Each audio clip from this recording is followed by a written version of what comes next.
Okay, so we have our final speaker for today, part of the NDB, Liberty Indaba. You can read all about him. He's the leader of the Freedom Front Plus. He is a regular participant here at the BizNews events. He's also the longest serving member of parliament in South Africa. So if anybody knows what's going on in politics, it's Corné Mulder. This BizNews production is brought to you by Brenthurst Wealth. A Mauritian trust offers a powerful solution for global estate planning. Invest better with Brenthurst. 100 of South Africa's 257 municipalities are dysfunctional. That makes for 39% of our municipalities are dysfunctional. Of those 257 municipalities, only 41 received clean audits in the previous financial year. That is 16%. 84% did not receive a clean audit. 130 of the 257 municipalities do not have engineers in their employment. 30 to 40 municipalities at any given time have been placed under some form of intervention in terms of the Constitution. The question is, what are we going to do about this?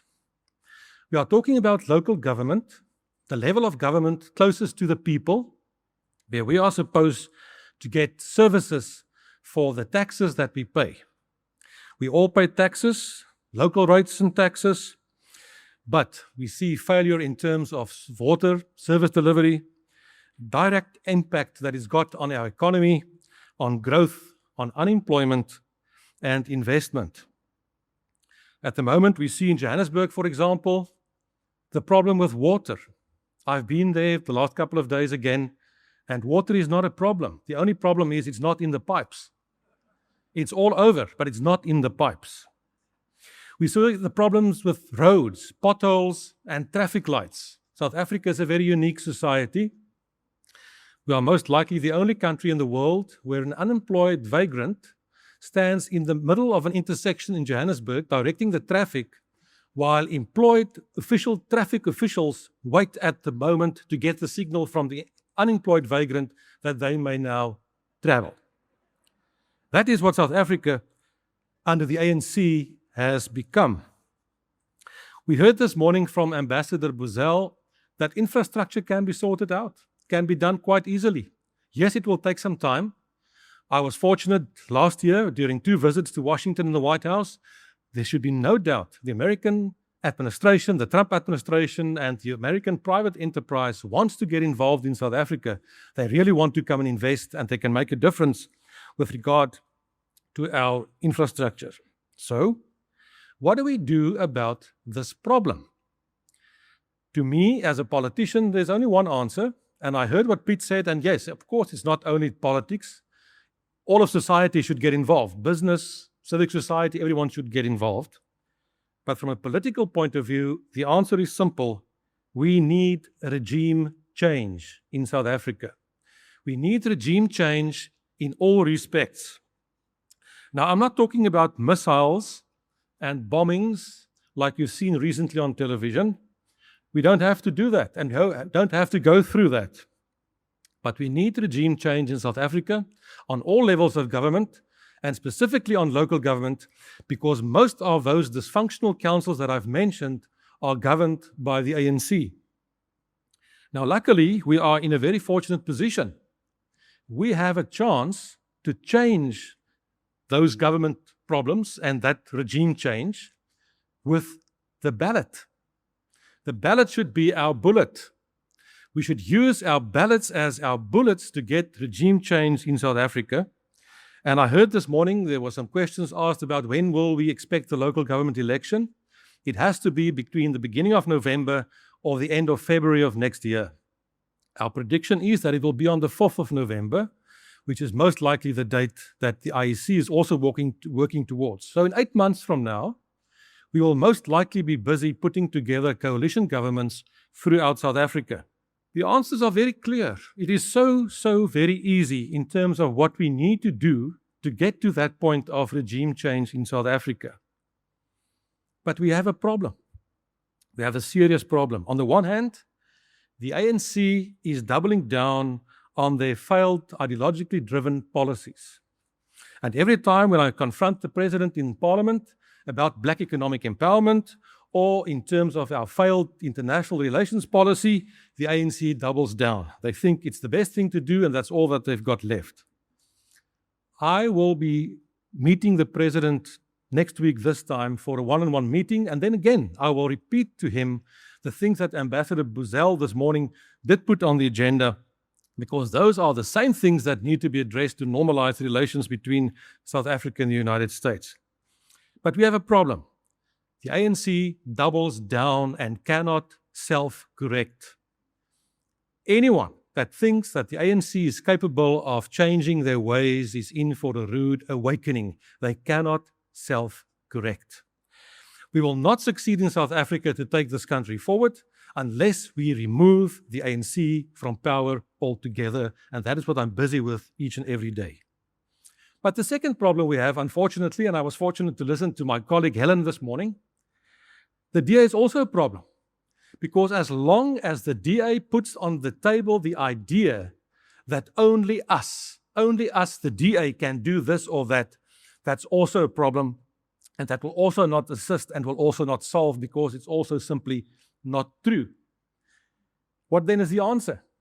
The answer lies within the reality that coalition government is going to be a reality in South Africa for time to come, whether we like it or not. And it's a good thing, because coalitions brings, or is supposed to bring, the best out of all political parties and all elected representatives. Because with the coalition, everyone is forced to come to a compromise, to come to an agreement, and I'll explain that just now. It's important that we understand that it's most unlikely that in the coming future or in this election that we will see, that one single party will achieve a majority on his own. It will not likely happen. There may be here and there an exception, but in general, it will not be the case. And if we thought that we had some coalition governments in South Africa in the last couple of years, I can assure you we're going to have many, many more coalition governments right across South Africa after the election of November. In the previous election, it was basically mostly in the Western Cape, where the Freedom Front Plus was in 11 coalition governments with the Democratic Alliance. It was mainly in Gauteng, in some of the big metros, and that was basically it. But I can assure you, in the election that we see at the end of this year, we're going to see coalition governments most likely throughout South Africa, and then the challenge will be to put those governments together in a successful way. The important thing in any coalition, regardless of which party is going to be, and I heard Helen this morning said on a number of occasions, the DA hopes to be the biggest party, and that's progress, because that means you're going to be hopefully the biggest party, but you realize you're not going to have an overall majority on your own. And that's very important. But the basic lesson is that the bigger party, whoever that may be, must be the most humble of all the parties in the coalition. Because unless you have a clear majority on your own, you are also only a bigger, small party, because you need other parties to get to a 50+1 majority and to govern. And then when you go into those kind of coalitions, and I was involved in putting some of them together in Johannesburg and in Tshwane and other places, you cannot speak about our government. It is the coalition government. And you have to accommodate and listen to others. And the basic thing is this: neither party that goes into the election with their own manifesto receives enough votes to govern on their own. That means after the election, people come together and they try to find common ground, and then you negotiate a coalition manifesto. This, in my manifesto, is not negotiable. And that is for me very important. And that is for you very important. And you agree on a new coalition manifesto, and that becomes the policy framework and the platform of a coalition government for the next 5 years. And if everyone sticks to that kind of agreement, then for the first time, you'll be able to stick together and to govern. In the first coalitions we saw in 2016, all of them fell. Why? Because it was all about positions. And it's amazing how some politicians change into strange people the moment you bring out the mayoral chain. It's amazing. Later on we learned No talk about positions. That's the last thing on the agenda. You first have to agree on a common program in terms of where your coalition will go. And then, unfortunately, we all know and we all understand how these things work. And we've seen some examples already. Shortly now, you will start to hear the phrase, don't waste your vote on this or that. Don't waste your vote. And quite often it's referred to as a smaller party. Now, it was said this morning that we have approximately 507 registered political parties in South Africa, but one shouldn't be too concerned about that, because 95% of those parties is only me, my wife, the dog, and an old fax machine. That is who they are. It means nothing. I'm registered at the IEC as a political party, and I feel very good when I go into my bedroom at night and my wife addresses me as Mr. Leader or something. It means nothing. About 4% of those parties are serious, real contenders that will participate in this local government election coming in November. So those 20 parties that will participate will get councillors elected, and we will then form coalition governments, most likely throughout South Africa. And my preference would be that we exclude the ANC from those governments as far as possible. I don't want to see the ANC in any government because they've got a track record. And every speaker that spoke since this morning indicates the very efficient track record of the ANC. So when somebody says, don't waste your vote, it's unfortunately a lie. You cannot waste your vote. In our electoral system, that is a proportional system of representation, especially on all levels of government, and let me be honest, there's only one instance in terms of the electoral system where you can waste your vote, and that is on local level in a by-election. If there's a by-election, you don't have also a second vote for a proportional representation in terms of the political party. Then parties can split their vote in a by-election, but in any general election, people will receive in the metros 2 ballots, and in the rest of the country, you will receive 3 ballots. One for your ward candidate, one for a political party, and one for the party in a district. All those votes are counted combined, percentages are calculated, and in terms of the percentages, seats are then allocated. Even if you don't want any ward, you will get some representation in terms of what your percentage would be. So when can you really waste your vote? And that is very important. And I believe that we need to get out there and get the message across, because I honestly believe we've got one chance. We've got one last chance come November this year to turn South Africa around. And it's not only about November this year, because the local government election will only be the foundation working towards the 2029 election, where I believe we will finally remove the ANC from power. But to get there, we have to find a solid base, and that is the local government election. So how can you waste your vote? And many people do. From my perspective, there are 3 examples. The first one, if you are eligible to vote and to register, and you simply don't register, you say, well, I'm not going to register, I'm finished with politics. Politics will always be busy with you, whether you like it or not. So people who say, I'm not going to register, then you waste your vote. Secondly, people who do register, but then say, I'm not going to vote, it's going to be braaidag vandag. Then you also waste your vote, and it's quite irresponsible, because by not voting, you are supporting the ANC, and I can show you the figures in terms of why I say this. And the third instance where I believe you can waste your vote, if you are registered, if you go out and vote, and you vote for a political party that does not necessarily carry your values, your principles, and the things that are important for you, for whatever other reason that you may think, I rather vote for this because of this, that, and the other, then I also say you are wasting your vote. We've got an interesting situation in South Africa with our population. If you look at opinion polls, if you look at what people are saying in surveys, they'll tell you that the majority, the vast majority of the South African population across all communities, black, white, colored, Indian, doesn't matter, are to a very large extent people with Christian values and with very large, basic, conservative, family-orientated values. That is what's in the hearts and the minds of South Africans across the board. Go and talk to them. So you've got a population that are based in terms of those point of departure values. But then we have a liberal constitution.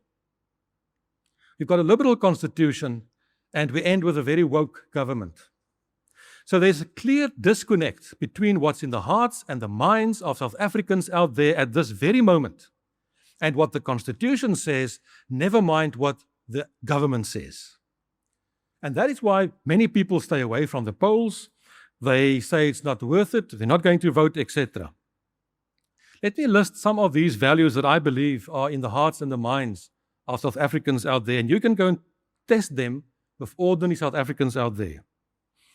Respect for tradition and institutions, individual responsibility and freedom, limited government, free market economy, private and guaranteed property rights, social order and stability, patriotism, decentralization and federalism, family values, respect for the rule of law, security and secure borders, zero tolerance for crime, zero tolerance for corruption, and so I can continue. And that asks a very different question about our Constitution, if it is really, truly homegrown as a product of what's in the hearts and the minds of our people, and that's a different discussion altogether. Ambassador Boesel this morning referred to the autobiography of Mr. Mandela that he wrote before he came, and he referred specifically to what he read in there, where Mr. Mandela said, and what was said, and the atmosphere at the time in terms of how things were. And I was there. I was there the day when Mr. Mandela was inaugurated. I was there the first day of Parliament. It was a fascinating moment. In the House of Parliament, there was Mr. Mandela, there was Mr. General Viljoen, there was Chief Minister Gatsha Buthelezi. And for a second, they all walked over across the floor and greeted each other. It was a specific, very important moment. That was the spirit and the value at the time. A value and a time with an outgoing process of let's accommodate each other. We all came from a conflict and a very difficult period. The ambassador said this morning, if only we can go back to that. Yes, I absolutely agree. And what most people don't realize, and many people forgot, before the current constitution, we also had an interim constitution. That was negotiated at CODESA. The interim constitution was Bill 200 of 1993. And most constitutions do have a preamble. But that constitution also had a postamble at the end of the constitution. And the idea of the postamble was to say, well, now we've come through a very difficult time in South Africa of conflict and strife. And many of these young revolutionary people in the EFF and others do not know what it was like during those times, and they can very easily talk about the things that they are trying to do. But that postamble captured, as far as I'm concerned, the spirit that was around at the time, 1994, when this current dispensation started. And when I read this, I want you to listen for yourself and say, is that what happened? Is that where we are today? Let me read it. The postamble of the interim constitution ends with what is called national unity and reconciliation. And it says this constitution provides a historic bridge between the past of a deeply divided society characterized by strife, conflict, untold suffering, and injustice, and in a future founded on the recognition of human rights, democracy, and peaceful coexistence and development opportunities for all South Africans, irrespective of color, race, class, belief, or sex. The pursuit of national unity, the well-being of all South Africans, citizens, and peace require reconciliation between the people of South Africa and the reconstruction of society. The adoption of this constitution lays the secure foundation for the people of South Africa to transcend the divisions and strife of the past, which generated gross violations of human rights, the transgression of humanitarian principles in violent conflicts, and the legacy of hatred, fear, guilt, and revenge. These can now be addressed on the basis that there is a need for understanding, but not for vengeance, a need for reparation, but not for retaliation, a need for Ubuntu, but not for victimization. This is what the post-amble of the interim constitution said. And if we look back now, 30 years later, at where we stand today in South Africa, the question would be, did the ANC, who was in charge of this country for more than 30 years, lead and steer the country and all the people in this country to this hope, to this expression of what can be achieved? No. When I spoke to people in the American Embassy this week, they said South Africa has now become the capital of race-based legislation in the whole world. How is that possible if you compare it to what was the aim in terms of this post-amble? I honestly believe that the vast majority of South Africans that I've said just now, who are Christian in belief, the vast majority, who believe in traditional conservative values as well, and those that I've mentioned, are still committed to what is being said in this post-amble of interim constitution. Our challenge is to have regime change in a peaceful manner, and the way to do that is to use our ballots in the election. And we can achieve that. I've been around in politics for many, many years, and I think most of you also sense out there, amongst the broad population from all communities, there's a fed-upness, there's a sick and tiredness of what we have seen happening in this country for the last 30 years. And you can almost feel the enthusiasm and what's happening and boiling under the surface of people who are coming together and say, we can change. We can change South Africa for the better. Because the things that we want, other communities exactly want the same kind of thing. I'm convinced in my mind that the ANC cannot, under any circumstances, change their ways. That is who they are. It will never change. But I honestly believe that their reign has come to an end. And the way to do that is in a peaceful manner. We all have an absolute task in the next 8 months. To each and everyone should become an activist that should go out and speak on a daily basis to South African citizens across the board. Get people to register, convince them that we can have a beautiful country with a beautiful future for everyone. But then we need to change that at the ballot when the opportunity comes in November as the precursor for the final regime change that will come in 2029. Thank you. This BizNews production is brought to you by Brenthurst Wealth. The wealthy aren't leaving South Africa, but their trusts are moving offshore. Invest better with Brenthurst.